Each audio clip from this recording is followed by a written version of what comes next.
Dr. Tersia Oosthuizen.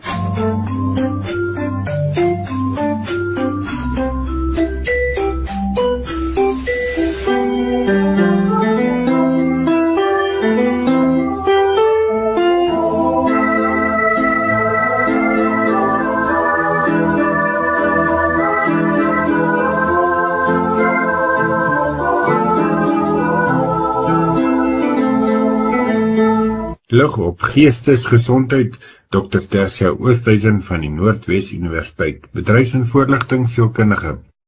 Goeiemôre Willem, goeiemôre luisteraars. Ja, daar is nog 5 dae oor tot Goeie Vrydag.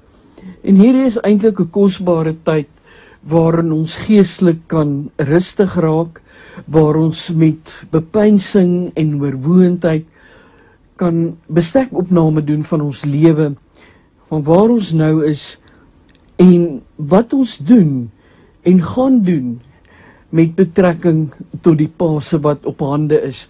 Watter spiritueel, geestelike, godsdienstige voorbereiding ons tans mee besig is, het sy emosioneel en kognitief ook, maar aan die ander kant, as ons na die natuur kyk en die wonder van die verandering van seisoene, dan sien ons ook, en ek dink dit is my so mooi en spesiaal in hierdie deel van die wêreld, dat dit ook die tyd nou is van stiller begin leef en dink en meer na binne gekeer wees, as ons kyk na die natuur wat besig is om rondom ons te verander. Hier in die noorde kom die son nou bietjie later uit, gaan vroeër onder, koeler oggende, koeler aande. Maar waarby bring hierdie tyd van Paase en herfs ons dan nou uit as dit kom by ons geestesgesondheid? Ek dink in die eerste plek is die herfsttyd 'n kragtige simbool, verskoning, van transformasie, van aanpassing, van lesse wat geleer is, en ons kan dit ook dan sien as die blare wat begin val van die bome, maar ook 'n tyd van persoonlike groei.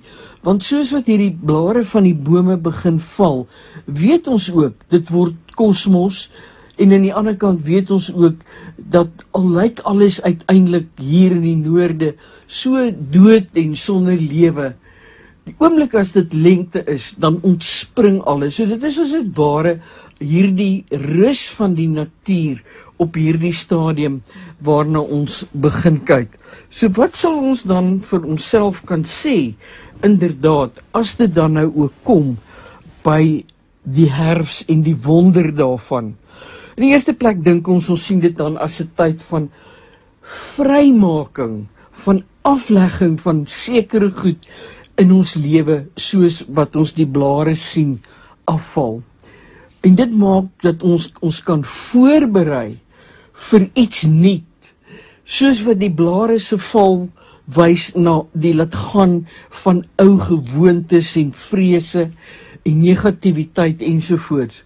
So kan ons dit ook sien nou as 'n tyd, omdat goed nie permanensie het nie, gebeure en ervarings en die lewe verander, en dit verander ons, kan ons ook nou gaan stilstaan en sê, maar dan is hierdie 'n mooi simbolieke tyd om veranderinge te omarm en daarmee genee te neem.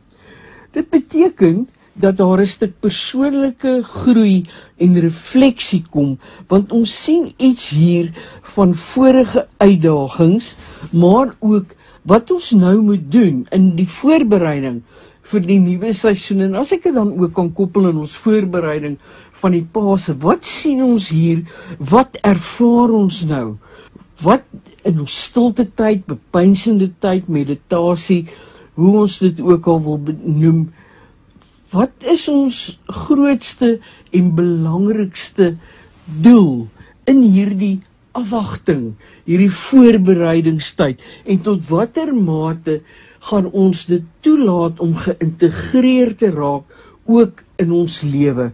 As ons dan sê, die Paase is eintlik die grootste geskenk, maar die mees omvattende aflegging noem dit dan nou maar in aanhalingstekens, belydenis van wat verkeerd was, want ek bedoel, Christus het die sonde van die wêreld op hom geneem, en met sy heengaan, het alles daarmee saam, as het ware, skoon gewas. Kan ek iets van hierdie betekenis na my binnekant toe bring, en sê, ja, soos wat ek dan nou ook kyk na die verandering in die natuur, kan ek skoon was van dinge wat ek nou neersit, en wat ek agter my sit, en waarmee ek nie meer te doen wil hê nie, begin nastreef en beleef. Daar is iets van 'n verstadiging in die natuur, wat vir ons by 'n groter stuk introspeksie bring, waar ons weer tot nader koneksie kan kom met ons geliefdes, en waar ons eintlik saam met ons geliefdes nou kan voorberei vir 'n nuwe begin.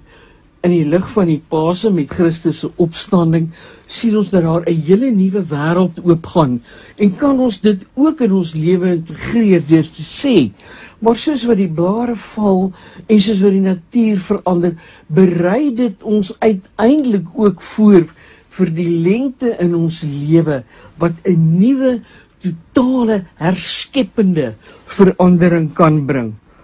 Ja, daar is ook mystiek, wat saam met die herfsttyd gaan, wat iets is van die onbekende, openheid ten opsigte van die verandering, maar ook 'n nuuskierigheid. En ons het laas gesien, as ons kyk na wonder en verwondering, is dit daardie nuuskierigheid van die nuwe, daardie nuuskierigheid van die geskenk, van dit wat ek ontvang, daardie pragtige natuurtoneel, maar ook daardie stilte verskoning, waar ek kan voel, ek ontmoet met my medemens, en op spirituele vlak, kan ek my in hierdie tyd oorgee, en kan ek ten volle deel wees van die Paastyd en die Paasgebeure. So wat sien ons uiteindelik?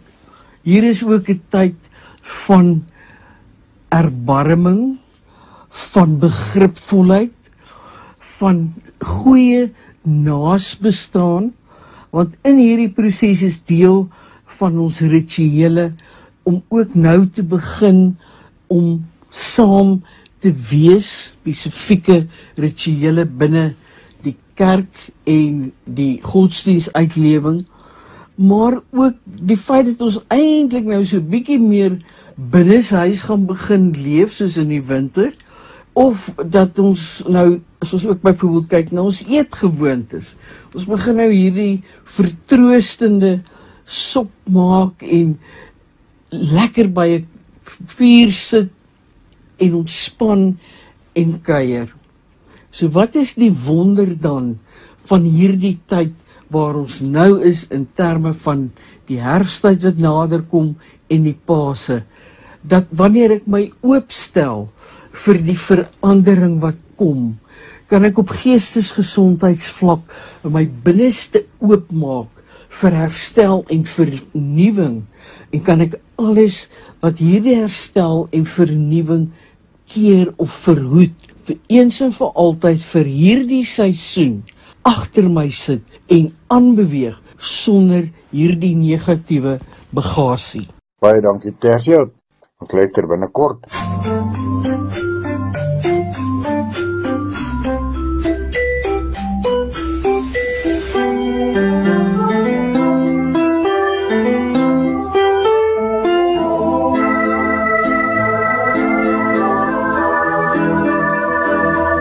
Ja, liewe Willem, liewe luisteraars, in die lig van wat ek nou net gesê het, dink ek die belangrikste in hierdie tyd is daardie simboliek van laat gaan.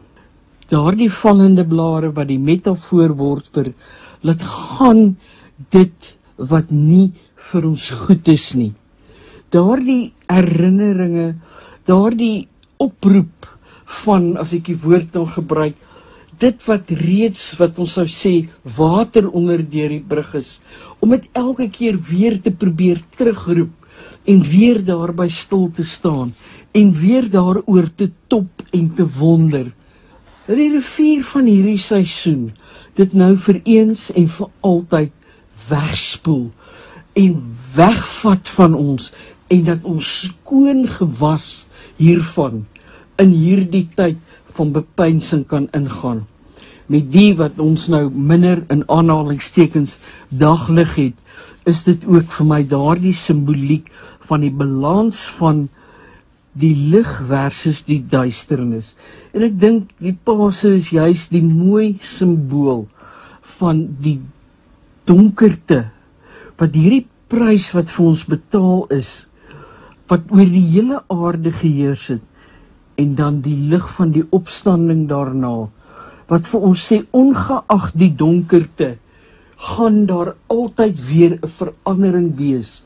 Die lig gaan kom, die lig is op pad. So waarin ek ook op hierdie stadium vasgevang is, kan ek met hoop vorentoe kyk, want my hoop beteken dat ek vermoëns en vaardighede het, waarmee ek bemagtig is, wat my kan help om uit hierdie donkerte vir my 'n doel te kan bepaal, of 'n rigting te kan bedink, waarin ek vorentoe in die lig wil inbeweeg. En ek kom weer by daardie uitdrukking van iets gebeur nie met my nie, maar dit gebeur vir my. Ja, hierdie is inderdaad 'n tyd vir introspeksie, omdat ons daar nou 'n bietjie korter is, en hopelik as ons nou meer tyd het in die minder sonskynure, wat ons hierdie bepeinsing kan omarm. Hoop ek nie dat ons dit gaan gebruik deur meer tyd op sosiale media ensovoorts te spandeer nie, maar dat dit 'n tyd is wat ons kan werklik stil word en na binne kyk en dink waaroor ons dink en hoe ons dink waaroor ons dink. Wat is ons emosies? Wat is ons begeertes? Wat is my plan vir die res van die jaar? Want die eerste kwartaal is inderdaad nou verby. Ons het reeds gepraat van die spirituele hernuwing, daardie oorgang na 'n nuwe stukkie spirituele herbelewenis, daardie lewendige pragtigheid van uit die lyding groei die oorwinning.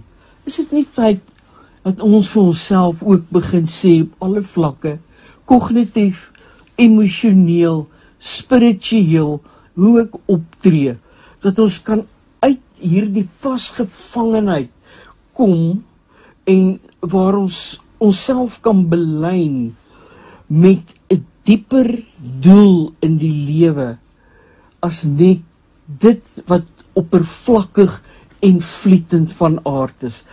As ons teruggaan na ons joernale toe, wat het ek tot dusver byvoorbeeld daarin neergeskryf?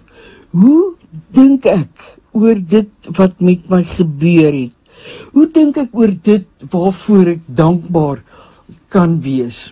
Want die wonderlike hiervan is, ek kan nou die natuur se simbool gebruik, terwyl ek kyk na die kleurvolheid van die blare en ruik hoe die reuke van die natuur begin verander. Nou begin my sintuie ook sodanig verander, dat ek meer in die hier en nou kan leef. En is dit vir my moontlik om meer indagtig en ook met 'n dieper dankbaarheid dinge rondom my waar te neem en te sien. Deel ons momente van dankbaarheid as gesin, byvoorbeeld, aan die einde van elke dag. Maak ons 'n tyd om vir mekaar te sê, hierdie is die aspekte waarvoor ek dankbaar is. Want ons het gesien dat dankbaarheid die een faktor is wat die vermoë het om ons geestesgesondheid met rasseskrede te verbeter. Daardie dankbaarheid wat ek na kyk en van bewus raak, na mate ek meer en meer begin dankie sê, kom ek eintlik agter vir hoeveel meer ek nog kan dankie sê. Ek het 'n goeie vriendin wat 2 goed doen. Die een is om die alfabet te gebruik en elke letter van die alfabet in te span en daarmee te begin dankie sê. So met ander woorde, sy sal iets 'n woord wat met 'n A begin, sê nou maar, dankie vir hierdie pragtige aand. En met 'n B, dankie vir hierdie pragtige belewing van lewe. So werk sy die hele alfabet elke dag deur. Maar sy doen ook die volgende. Sy gebruik ook die alfabet om 'n karaktertrek van die Here te beskryf en dankie voor te sê. Dankie Here dat U die Alfa en die Omega is, dat U ons bewaarder is. En so gaan sy deur die hele alfabet.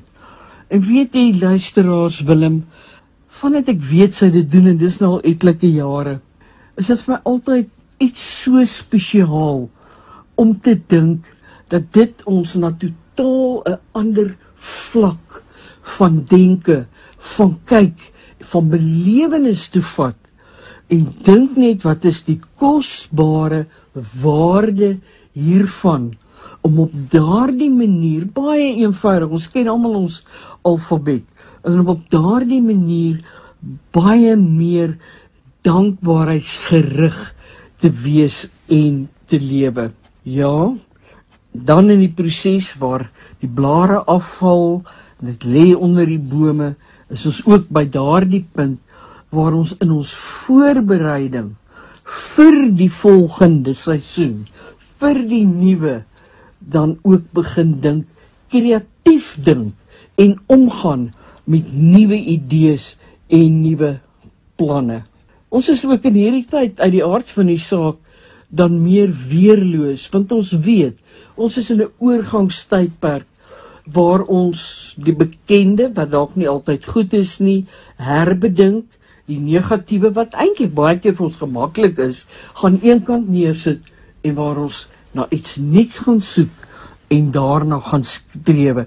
En daarom is dit baie keer nodig dat ons ook uit die skoon, die mooi, die pragt van kleure en reuke in hierdie tyd kreatiewe inspirasie moet put wat ons kan help om daadwerklik iets hiervan vas te lê. Al is dit 'n tekening in ons joernaal, al is dit 'n mooi foto wat ek neem, al is dit 'n prent wat ek uitknip by die herfs voorstel, iets wat vir my 'n merker is vir hierdie kosbare tyd.